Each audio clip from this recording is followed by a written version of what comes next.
When I was 7, my father brought home a beautiful lady who gave me a mango. That day, my mother watched me happily eating the mango while she signed her name on the divorce papers. After that, she jumped off the roof of our building. From then on, mangoes became the nightmare of my life. So on my wedding day, I told my husband, Alan Holt, if you ever want a divorce, just give me a mango. Alan pulled me into his arms, quiet. From then on, mangoes became off limits for him too. On Christmas Eve of our 5th year of marriage, Alan's childhood sweetheart, Larissa Fenimore, left a mango on his desk at the office. The very same day, Alan announced he was cutting ties with Larissa and fired her from the company. That day, I truly believed he was the man I was meant to be with. Half a year later, I flew back from overseas, having just closed a partnership deal worth about $200 million.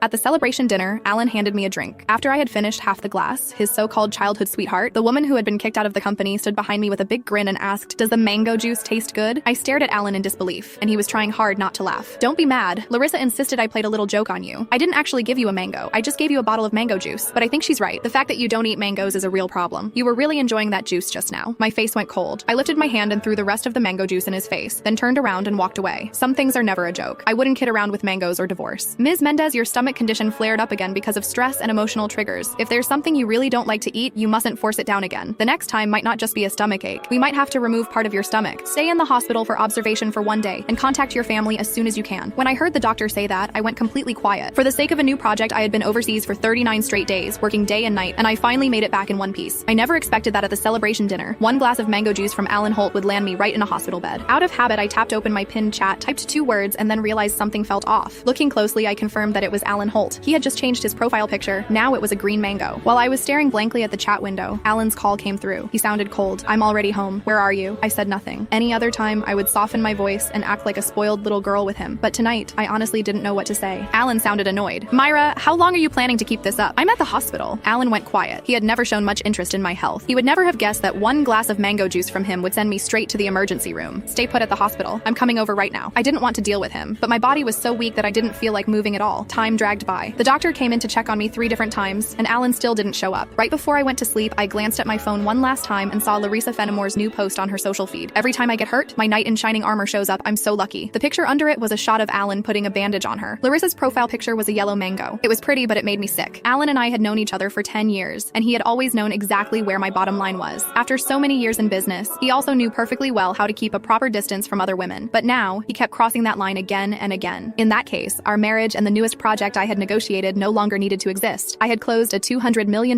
deal in West Arkan that could have changed the company's future, but at that moment, it didn't matter anymore. When I woke up the next morning, Alan hadn't sent a single message or made a single call. I wasn't even angry. After the follow-up check confirmed I was fine, I went straight home to a 5,300 square foot luxury villa that Alan and I had bought the previous year. 7 years ago, when we graduated,